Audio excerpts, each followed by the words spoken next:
और मेरी जो घरवाली थी उनका नाम राजबाला है, और वो भक्ति में विशेष रुचि नहीं रखती थी, वो किसी को भी नहीं मानती थी, बस अपने काम धंधा करती थी। तो एक बार 2004 की बात है, उसकी दोनों उंगलियां सुन्न हो गई दाहिने हाथ की। वो मेरे से कहने लगी मुझे दिखा, नहीं तो हाथ सूख जाएगा। को पड़ोस के कह रहे थे एक हाथ सूख गया, ऐसे ही बीमारी लग गई थी। तो मैं रोहतक में रेडियो स्टेशन के पास गुप्ता जी हैं डॉक्टर हड्डियों के, उनके पास उनको लेके गया। उन्होंने बताया कि उसकी ये गर्दन के पास नसें होती हैं, नस दब गई है।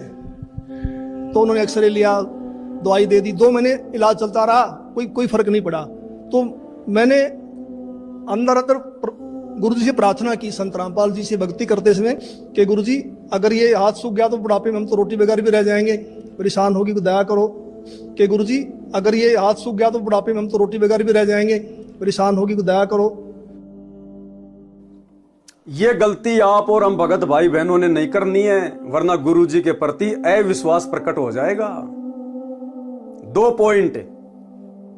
सबसे पहला पॉइंट, महेंद्र की पत्नी राजबाला वो भी कोई ज्ञान को आधार बना के नहीं जुड़ी, अपनी आत्मा के कल्याण के लिए नहीं जुड़ी। अरे जिसका पति हरियाणा पुलिस में एसपी का ड्राइवर, उसको क्यों भक्ति अच्छी लगेगी भाई? बढ़िया टाइम पे टूक मिल रहे, बढ़िया पहनने को कपड़े मिल रहे, गहने गाठी मिल रही, उसको क्या लेना देना बाबाओं से? तो महेंद्र की पत्नी राजबाला भी गुरुदेव के सत्संग सुनकर या उनके ज्ञान को समझकर या काल के कहर से डरकर भक्ति मार्ग से नहीं जुड़ी।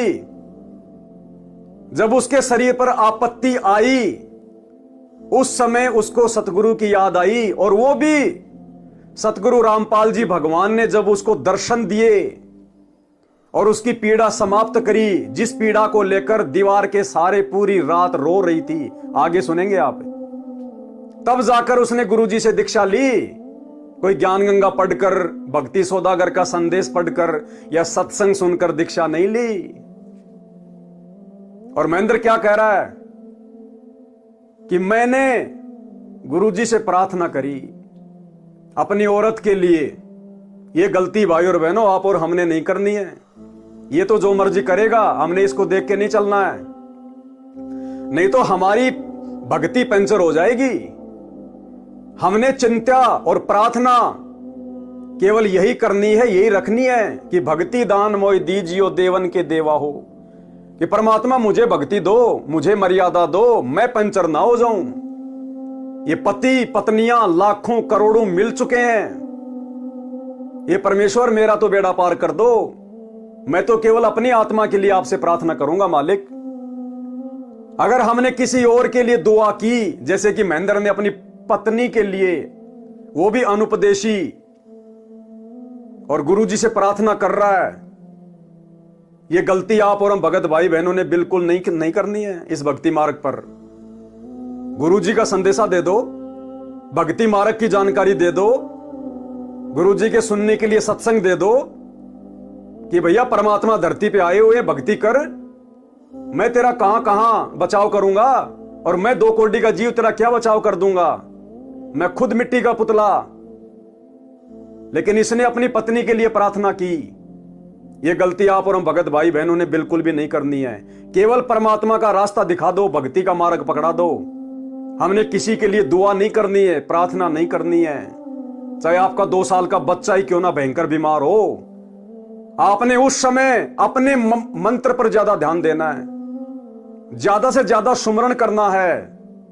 अपने बेटे के लिए दुआ नहीं करनी, ये गुरुजी मेरा बेटा ठीक हो जाए, ये गुरुजी मेरा बेटा ठीक हो जाए, एक ज्योति करवा दूंगी, एक पाठ करवा दूंगा। नहीं, वो अंतर्यामी है, सब कुछ देख रहा है, उसकी नजर से कुछ भी छुपा हुआ नहीं है।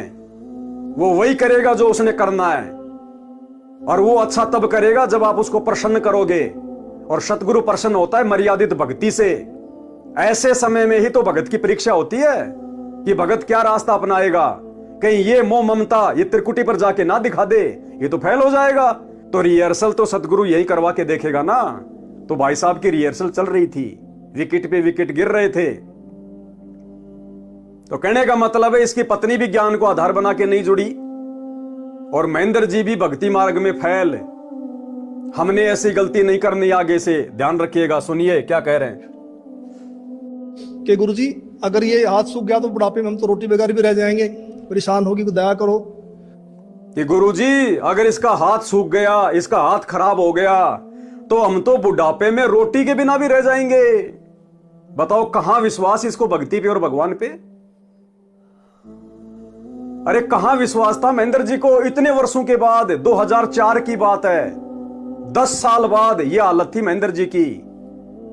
1994 में सतगुरु रामपाल जी से नाम दीक्षा ली और 2004 में कह रहा है कि गुरुजी अगर मेरी औरत का हाथ सूख गया, खराब हो गया, तो हम तो बुढ़ापे में रोटियों के बिना भी रह जाएंगे। वो औरत देगी रोटी बुढ़ापे में, सतगुरु की भक्ति रोटी नहीं देगी, सतगुरु रोटी नहीं देगा, वो औरत देगी रोटी। यह है इनका ज्ञान आधार, यह है महेंद्र जी का तत्व ज्ञान। आप इनकी संगति कर रहे हैं वर्तमान में, जो खुद अपनी औरत के भरोसे है, ना कि अपने सतगुरुदेव भगवान के भरोसे। हंसी आती है भाई और बहनों, ऐसी ऐसी नादानियां। और आज समाज इनको फॉलो कर रहा है कि हमें इनसे शिक्षा मिलेगी, कुछ सीखने को मिलेगा। क्या मिलेगा आपको? जो खुद अपने गुरु पर विश्वास नहीं करता, अपनी औरत से ज्यादा जिसको अपने गुरु पर और भक्ति पर विश्वास नहीं, उनसे आप क्या सीखेंगे? तो क्या कहा महेंद्र जी ने रामपाल जी से भक्ति करते समय कि गुरुजी अगर ये हाथ सूख गया तो बुढ़ापे में हम तो रोटी बेकार भी रह जाएंगे, परेशान होगी तो दया करो। कि गुरुजी अगर ये हाथ सूख गया तो बुढ़ापे में हम तो रोटी बेकार भी रह जाएंगे, परेशान होगी तो दया करो। देख लिया आपने, सुनिए आगे। कि गुरुजी अगर ये हाथ सूख गया तो बुढ़ापे में हम तो रोटी बेकार भी रह जाएंगे, परेशान होगी तो दया करो। तो जैसे मेरा ध्यान लगा हुआ था, सुन करते करते वैसे आंख बंद हो गई, तो मुझे गुरुजी खड़े दिखाई दिए और कहा कुछ नहीं होगा बेटा, ठीक हो जाएगा। तो मैं कुछ दिन के बाद ड्यूटी से छुट्टी लेकर घर गया। मैंने उससे पूछा भी आपकी उंगलियां ठीक होगी? उसने कहा वो तो ठीक होगी। मैंने कहा ये गुरुजी ने की है, मैंने प्रार्थना की थी। कहेंगे नहीं नहीं मैं तो दवाई से ठीक हुई हूँ। मैंने कहा ये गुरुजी ने की है, मैंने प्रार्थना की थी। कहेंगे नहीं नहीं मैं तो दवाई से ठीक हुई हूँ। कैसा सिला दिया तूने मेरे प्यार का, यार ने ही लूट लिया घर यार का। महेंद्र जी तो बड़े खुश हो रहे थे गुरुजी से प्रार्थना करके। गुरुजी ने भी आशीर्वाद दे दिया रात को आके सौपन में कि बेटा सब ठीक हो जाएगा। अरे भाई को बेटा कहने वाला कौन? परमात्मा हो सकता है। भाई को बेटा कहने वाला परमात्मा। अपनी औरत के लिए प्रार्थना कर रहा था, चिंता हो रही थी, और जब जाकर सुबह देखा औरत बिल्कुल सही हो गई, क्योंकि परमात्मा ने कर दी, आशीर्वाद दे दिया गुरुदेव ने। तो भाई साहब ने जाकर अपनी औरत से कहा कि क्या हुआ, ठीक हो गई? हाँ बोले मैं तो ठीक हो गई। तो महेंद्र जी ने कहा कि ये गुरुजी ने ठीक किया आपको, मैंने प्रार्थना की थी। औरत क्या बोलती है, ना ना ना ना, ये तो मैंने गोली दवाई ली थी इसलिए ठीक हो गई। कैसा सिला दिया तूने मेरे प्यार का, यार ने ही लूट लिया घर यार का। अपनी भक्ति का सत्यानाश कर दिया उस औरत के लिए गुरुजी से बारंबार प्रार्थना करके। और उस औरत ने क्या सिला दिया कि नहीं नहीं तेरे गुरुजी ने थोड़ी किया है, ये तो मैं दवाई लेके आई थी, डॉक्टर ने ठीक किया है, कर लो प्रार्थना, कर लो प्रार्थना। किसके लिए प्रार्थना कर रहा था भैया? क्या जवाब मिला? तो ये गलती भाई और बहनों हमने नहीं करनी है। सतगुरु जिसके जैसे संस्कार हैं वैसा अपने आप उसका ट्रीटमेंट करेगा, अच्छा या बुरा। कर्मों का फल यही परमात्मा देता है। ये ब्रह्मा विष्णु महेश धर्मराज तो खाली निमित्त बने हुए हैं, बैकग्राउंड में सारी फिल्म परमात्मा की चलती है। तो इस स्टेज पर आने के बाद, यह तत्व ज्ञान हमारे हृदय में समाने के बाद, गुरु समझ में आने के बाद, बेटा मरता हो तो मरे, औरत मरनी हो तो मरे, हमने अपनी भक्ति और मर्यादा को प्रथम रख के चलना है। अपना टायर पंचर नहीं करना उनके लिए प्रार्थना करके। वो अंतर्यामी सब देख रहा है, वो वही करेगा जो उस आत्मा के हित में होगा। फिर हम क्यों अपनी ऐसी तैसी करवाएं? फिर क्यों हम गुरुजी को नाराज करें अपनी मूर्खता दिखा के, अपना टायर पंचर करके? तो भाई साहब ने वही गलती कर दी और इसकी पत्नी ने इसको फिर उसका जो परिणाम था वो भी दे दिया कि नहीं नहीं गुरुजी ने नहीं किया, मैं तो दवाई लेके आई थी उससे ठीक हुई हूं। परमात्मा तो परमात्मा भैया, समर्थ तो अपनी समर्थता दिखाता है। परमात्मा ने फिर कर दिया उसको बीमार, अब की बार उसकी रीढ़ की हड्डी में दर्द कर दिया भगवान ने। ले भाई, तुम्हारे ऊपर तो रोगों का पहाड़ टूट रहा है, अगर तुम नहीं मानते तो भुगतो। उसके बाद फिर अकल ठिकाने आई, और वो भी कब? जब रो रो के परेशान हो गई, दुखी हो गई, और रात को 3 बजे गुरुजी ने आके इसकी पत्नी को दर्शन दिए, आशीर्वाद दिया, तब जाके ठीक हुई। फिर इसकी पत्नी ने नाम लिया, ना कि ज्ञान समझ के, ना कि सत्संग सुन के, मजबूरी में। तो क्या कहा महेंद्र जी ने? मैंने कहा ये गुरुजी ने की है, मैंने प्रार्थना की थी। कहेंगे नहीं नहीं मैं तो दवाई से ठीक हुई हूँ। तो मुझे बड़ी निराशा हुई। तो कुछ यानी 2005 में उसके दाहिने पैर में बहुत जोर का दर्द शुरू हो गया। मैं उसी डॉक्टर के पास फिर लेके गया, गुप्ता जी के पास। गुप्ता जी ने फिर एक्सरे किया, फिर कहा भी रीढ़ की हड्डी की नस दब गई है, इसलिए उससे पेन है। उसने दवाइयां दे दी 1 सप्ताह की। मैं दवाई दिलवा करके बरवाला में सत्संग चल रहा था गुरुजी का, उसमें आ गया। तो उसने फोन करवाया चौथे दिन, कह लगी मुझे कोई आराम नहीं है और मैं तो मर रही हूं, तू सत्संग में धक्के खाता फिर रहा है, क्या रखा है सत्संग में, आकर के मुझे दवाई दिलवा। वो नहीं मानी।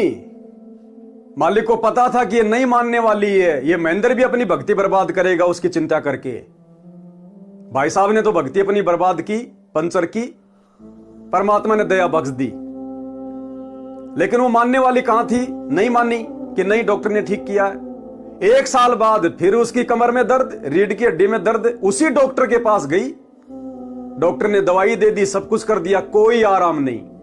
अरे पहली बार भी अगर डॉक्टर करने वाला था और दवाई से आराम हुआ था, तो अब की बार क्यों नहीं हुआ? कोई आराम नहीं हुआ। दुखी, रोवे, चिल्लावे।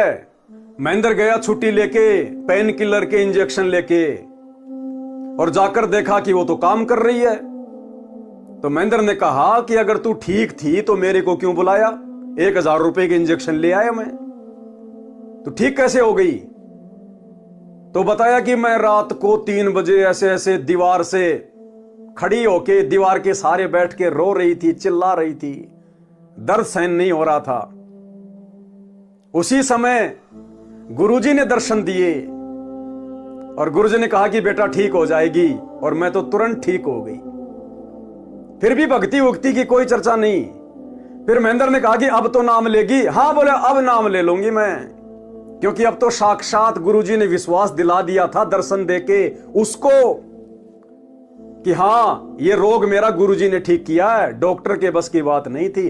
तब जाके उसने गुरुजी से उपदेश लिया, ना कि गुरुजी का ज्ञान समझ के, ना कि गुरुजी का सत्संग सुन के।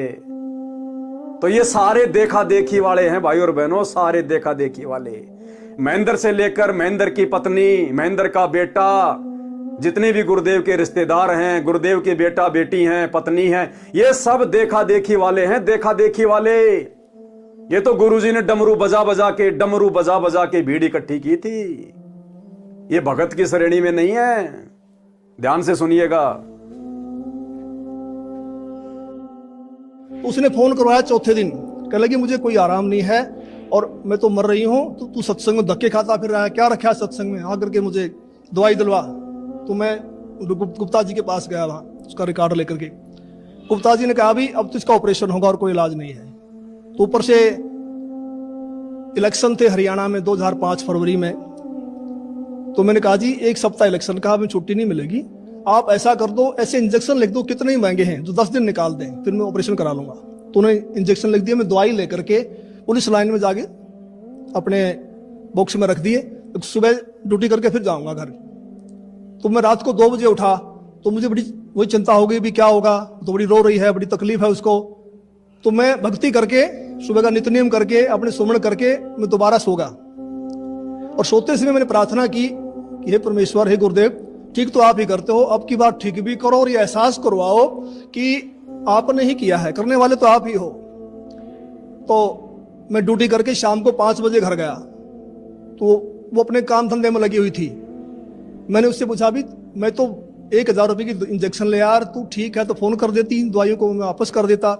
तो उसने कहा मैं तो ठीक होगी। मैं कैसे हुई? कहने लगी मैं सारी रात रोती रही, 3 बज गए, मैं दीवार के ऐसे कमर लगा के रो रही थी, तो मुझे गुरुजी दिखाई दिए, मेरी आंख बंद हुई कुछ सेकंड के लिए।